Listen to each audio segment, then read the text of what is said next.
Welcome to This Week from Blue Mountain Broadcasting. I'm so glad that you've tuned in today. I'm your host, Lynelle Ellis, the president of Blue Mountain Broadcasting Association. And today on the show, I'm going to be interviewing Robert VanDorn from Trust Services at the Upper Columbia Conference of Seventh-day Adventists.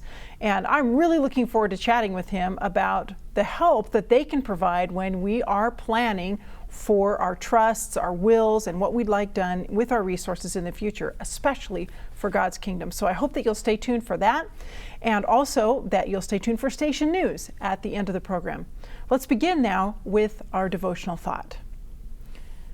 Our family is reading through the book of Esther right now, and this is just about the most exciting story in the whole Bible. We're really enjoying reading it. It's an amazing story, and it's full of irony and full of God's incredible timing. But what is standing out to us this time as we're reading the story is the character of Ahasuerus, or Xerxes, as some translations put his name. This is the man who was king of Persia at the time that the story is taking place. Ahasuerus doesn't seem to be able to make his own decisions, and he appears pretty gullible too. And I would say it's not bad to ask for advice. That's for sure. It's a good thing to do. But Ahasuerus asks for a lot of advice, and then he just kind of follows it. He doesn't seem capable of making very good decisions or deciphering if the advice that he has asked for is actually good or bad. Let's look at some examples. Here's the first one. After giving a party where the wine flowed freely, Ahasuerus sends a request for Queen Vashti to come and show her beauty to the male crowd gathered at his party. She is not interested in doing this and refuses to come. So Ahasuerus asks his counselors, what should be done with her? And here's what they reply. Queen Vashti has not only wronged the king, but also all the princes and all the people who are in all the provinces of King Ahasuerus. For the queen's behavior will become known to all women, so that they will despise their husbands in their eyes when they report, King Ahasuerus commanded Queen Vashti to be brought in before him, but she did not come. This very day, the noble ladies of Persia and Media will say to all the king's officials that they have heard of the behavior of the queen. Thus, there will be excessive contempt and wrath. If it pleases the king, let a royal decree go out before him, and let it be recorded in the laws of the Persians and the Medes, so that it will not be altered, that Vashti shall come no more before King Ahasuerus, and let the king give her royal position to another who is better than she. When the king's decree, which he will make, is proclaimed throughout all his empire, for it is great, all wives will honor their husbands, both great and small. And that's from Esther chapter 1, verses 16 to 20. He now decides to do exactly as they say and loses his queen. Apparently, he liked Vashti, and later he regrets his rash decision. He tells the princes of the kingdom that he misses Vashti, but instead of suggesting that he offer her forgiveness and bring her back into favor, the counselors suggest he just find another queen by rounding up as many young, beautiful girls from the kingdom as possible, and from these girls, he will choose a queen. I don't feel like this is necessarily the best advice, but Ahasuerus goes along with it. And thus, Esther enters our story as queen. Now, Ahasuerus doesn't seem to take a lot of initiative as king either. When Mordecai, Esther's older cousin, who has raised her, discovers that two of the king's eunuchs are planning to murder him, the king initially does nothing to acknowledge Mordecai's help or to honor him. And he also promotes Haman, who later proves himself to be a very selfish, greedy, and ambitious character. He promotes Haman to the highest position in the land besides the king himself. Perhaps Ahasuerus is just not a very good judge of character. When Haman, who hates Mordecai, and apparently all Jews, suggests that the king annihilate all of the Jews living in Persia, Ahasuerus thinks this sounds like a good idea. At this point, I have to wonder about Ahasuerus. Does he have any principles he lives by? Why would he think it's a good idea to have an ethnic cleansing throughout his country? Mordecai, a known Jew, has already been of great help to him. Of course, he doesn't know that his queen, Esther, is a Jew, but he just seems willing to go along with whatever the others tell him to do without really thinking it through. Of course, we know how this story wraps up.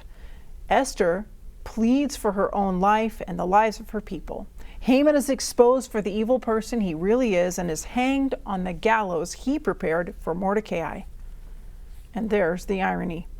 Of course, once again, it seems like Ahasuerus just goes along with what is suggested or requested by others. In this case, he is moved by the words of the queen, and I'm so grateful that he was. But one has to ask, how did he get himself into this mess in the first place? So, what can it benefit us to read this story? What can we learn by thinking about Ahasuerus and his character? Maybe there's an important hidden message in this story, a message about character, about integrity. Ahasuerus is a bad example of character and integrity, but we can learn from bad examples too, as well as good. In a recent devotional on the show, I shared with you about a really great and admirable character, Nehemiah. And now I'm sharing with you about the character of someone who was not that admirable. Standing up for what is right is very, very important in this life. Ahasuerus didn't seem to stand for anything. He just followed the advice of others, some good and some bad. Now I realize Ahasuerus didn't even claim to follow God. He was probably not a man of faith, and maybe that accounts for his weak behavior, at least to some extent. But what about us? We do claim to follow God. We don't want to be vacillating and easily swayed like Ahasuerus. We want to stand for what is right. Perhaps we should take the Apostle Paul's advice from Ephesians chapter 6. Finally, be strong in the Lord and in the strength of his might. Put on the whole armor of God that you may be able to stand against the schemes of the devil. For we do not wrestle against flesh and blood, but against the rulers, against the authorities, against the cosmic powers over this present darkness, against the spiritual forces of evil in heavenly places. Therefore, take up the whole armor of God, that you may be able to withstand in the evil day, and having done all, to stand firm. Trusting in God is the answer to standing firm for the good. May we stand for what is right. That's my prayer. Stay tuned. I'll be right back.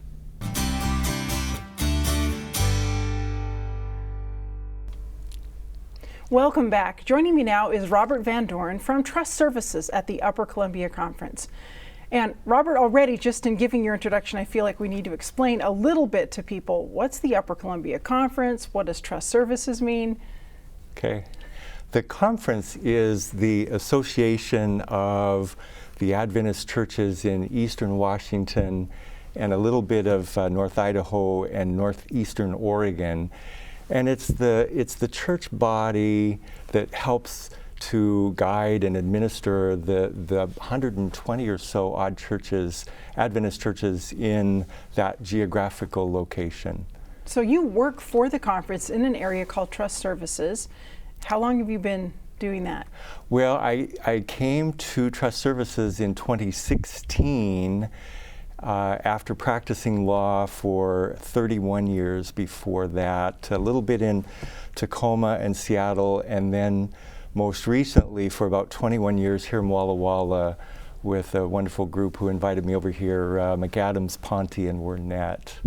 So that's your background. You're an attorney. Yeah. And now trust services, that term might be familiar to some and not so familiar to others. What does it mean? Well, trust services is a service, and the conference in one way, shape, or form has provided estate planning guidance and services to its members, I think almost since the beginning of the conference, clear back to 1890. I was looking at that a little bit this morning, and in one way, shape, or form, the church has always been interested in helping its members to do Christian estate planning. So what can trust services at the Upper Columbia Conference do for me or for our viewers? How could you be helpful? Well, in a really specific way, we can help people draft documents with the assistance of lawyers who represent them, but we can help them prepare wills, for example, and maybe a trust if that's appropriate legally for their situation. And then a lot of times there are documents that are related to those that are good to have that are different. Things like powers of attorney, advance directives, maybe a community property agreement, those kinds of legal documents regarding people's plans for when they're gone someday. And these services are free, yes? I mean, this seems kind of too good to be true. Well, free in that, yes. We don't charge people to do an initial estate plan. And it's true that there isn't any free lunch. You know, we say that, and it's kind of always true. But I like to ask a question back. I mean, when life is over, do you want to do something meaningful for God's work? After you have taken care of your own needs in life, after you have taken care of your family's needs, do you have a place in your heart for something related to the advancement of God's work when you're gone? So really, trust services is kind of like a partnership. When, you know, I'm a church member, I want to do something for the church with whatever I may have, you know, left when life is over for me, for my husband. We would want to do something for the church that with those funds that would really be meaningful, that would further God's kingdom. So we can partner then with trust services to help make that happen, and in exchange you also would help me plan for how those things would be distributed to my family as well in the whole. That's the specific assistance that we provide, and I like that idea of partnership. It is definitely something where I get to listen to people's stories about how God's been good to them, and I'm like a conductor of an orchestra in that way. Not that I'm ever going to be equivalent to someone who does that, but I get to oversee and help people with the expression of their interest in helping the work someday, knowing that God's been really faithful in their lives. And you hear a lot of stories about how that worked, and they're anxious to help after they're gone someday. Well, I know from getting some advice from you not too long ago that you definitely are a listener. When my husband and I came into your office, the first thing that you wanted to do was just listen, just hear what our situation is, hear what we're dealing with some aging parents and those sorts of things, and see what would be the most helpful. And so I think people will find that really, really beneficial. Well, it is important to listen. I think good lawyers do that, and they ask good questions too after they've listened. But I do like to talk to people about what their estate plan will look like, and as they describe it, I get a sense for who's involved, what ministries. Oftentimes there are many different entities and people and charities that they want to help, not just Upper Columbia. So you can include other groups as well. It doesn't have to just be Upper Columbia Conference. That's right. We do that all the time. I have a long list of both Adventist charities, and then people give to things like Christian Aid and to the animal welfare people, and they give to even the NRA. Sometimes we try to craft it exactly the way they're describing that they'd like to give. So it's your role then, as with trust services, to hear what people need and to help facilitate that to happen. There is that, and then there's a more general aspect to it too. And I was looking at some of this before I came this morning. The idea of what is Christian estate planning? Can't I just get something off the internet? Can't I do a document that I find there? And whether it's Bible advice, some things in Ecclesiastes or in Psalms, the idea that the earth is the Lord and everything in it, and the idea that it belongs to God and that someday He'll ask us to account for it. It's nice and it's fun to talk to people about what that will look like for them as we talk about some of these specific documents. So you're saying that sort of philosophically and some spiritual underpinnings there that go much beyond just what pieces of paper do I need and what signatures where. It is very true. Whether you're looking at Solomon talking about how depressing or despairing he would feel knowing that all the things he worked hard for were just going to go to other people someday. There's a step after that. If you think about that, well, maybe I don't need to let that be discouraging. Maybe I don't need to let that happen that way. And so, yeah, it's fun to talk about those spiritual aspects, even though I'm not a minister. There's a real serious aspect to that. Ellen White says that people should be interested and anxious on behalf of others with regard to their money and the end of their life and what will happen then. And so I take that as a really sobering bit of advice, to be interested in and anxious about others who are planning for the end someday. And so you're in that role every day, helping people with what they're doing. I would imagine once in a while you run into some challenging or sticky situations. Well, that take some spiritual wisdom too. There are some in law in general, not just in spiritual settings, that are very complicated. And you are at an intersection. It's almost like a 5 or 6 way intersection in some far Middle Eastern country where all the traffic comes together. But family and faith and charity and all of the things relate, money and spiritual things, that's a very complicated intersection to be involved in, and I don't want to get run over. I don't want to block the traffic, if you want to take that metaphor a little bit further. I want to be an observer and a listener about that, but then to offer some advice and ask questions to try to help bring some sense to it. Yeah, and help make sure that those who are creating their wills and laying out what they'd like for the future are really able to achieve what they're wanting.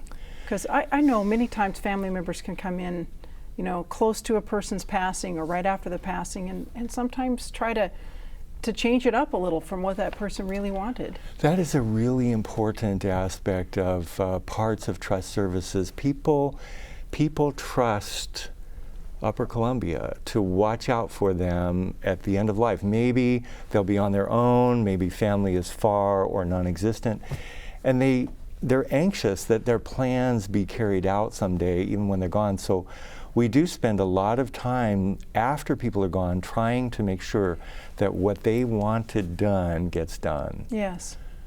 There's some assurance in that for people. And I think so. I think people like that about trust services. They've looked ahead and they know that we'll likely be here. If time continues and if they're gone, we'll still be here to do and carry out what they ask to be done. And these things are very close to people's hearts when we're talking about what we want to do for God's kingdom, for the church, for mission. Those things are really, really dear to us. And I can't think of anything that would probably be closer than wanting to do something for God's kingdom. Very important element in what we're talking about here. It is. This attitude of giving, of passing on, of doing something more. And of course remembering family and your own needs. Once in a while we have to help people put the brakes on and try to preserve something for later rather than to maybe leave themselves short and to give away maybe in the here and now too much. There are all kinds of things that come up to watch for, to try to help people think about where are you going, what are you doing, what's God's plan for you and the talents that He's given to you. The parable of the talents is is just a really interesting story the more that I've gotten into this work. The idea that we'll be asked to account someday, not just for money, but for our time and for the abilities that we had. All of what the did you do with that Yes. stuff while I was gone? It was mine, I lent it to you. Give me a report. You don't want to be the person in the painting. There's a famous painting from a long time ago. The one who buried the talent is hiding up in the balcony in the shadows in this painting. And the people who confidently have used God's talents and their benefits are there to report without anything to worry about. Here's what I did. They're anxious to tell them what they did with his stuff. Yeah, we want to be the ones excited about what's happened with it, not hiding, for sure. Yeah. So where can people reach you or contact you? Okay. Well, I have email, phone numbers locally here in College Place. If you are out and about and you're on College Avenue, we're right there in the ABC bookstore building. I know where that is. Instead of taking a right there to go get good books, they've got a ton in there. You can take a left. We're there. Just come in and say hi, and feel free to ask us questions. It's nice to make an appointment. I could give out a phone number and whatnot, but it's easy just to drop in. We're there almost every day of the week. Yeah, go ahed and give the phone number because we can put that on the screen as well. Okay. Yeah. So the phone number that rings on my desk through the computer is 509-242-0481. Okay. And if I'm not there, it'll go to voicemail. That comes up as a little announcement on my email, and it's safe and secure, and so I like that. Very good. All right. Well, Robert, I just want to thank you for taking some time to share with our viewers on this important topic. Really appreciate it. Thank you for asking me, Lynelle. I really appreciate being able to tell about it. And thank you for watching. Stay tuned. I'll be right back with Station News.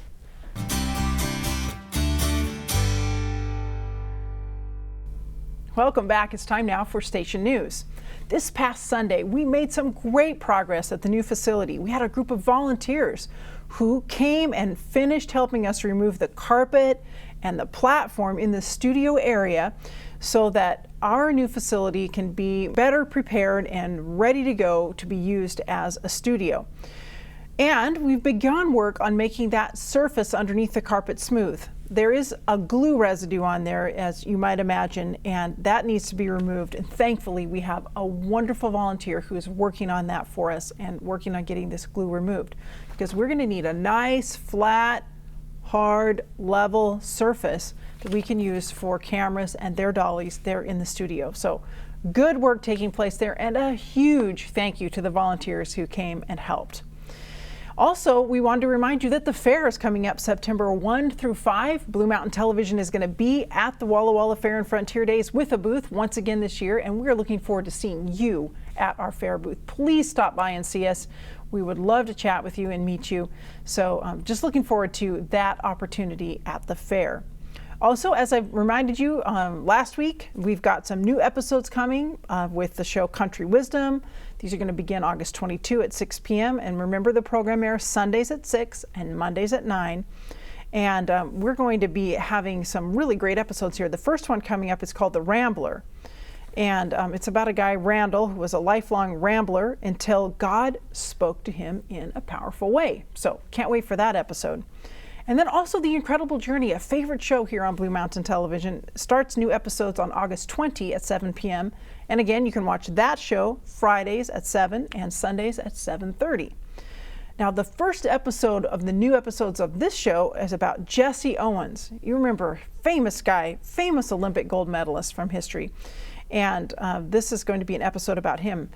And there are going to be some other episodes coming up that I think you will really be interested in as well. There's going to be one about Ben Carson, and there's going to be one about Harry Orchard. If you don't know about this one, it has something, the subtitle is The Perfect Assassin. I've actually heard of this guy, but you may not have. So I'm just intrigued to see that he's going to be one of the people featured here. There's going to be one about the Civil War. There's going to be one about the mysterious disappearance of Flight 538. There's just a lot of great episodes of The Incredible Journey coming up. Oh, another one, the story of the song Silent Night. So looking forward to that one too. So be sure to be tuning in to The Incredible Journey. on Fridays at 7 or Sundays at 7:30 p.m. And once again, I want to thank you because you are the generous donor and supporter of Blue Mountain Television who helps make this ministry happen. It really is all of our viewers working together that make the ministry possible.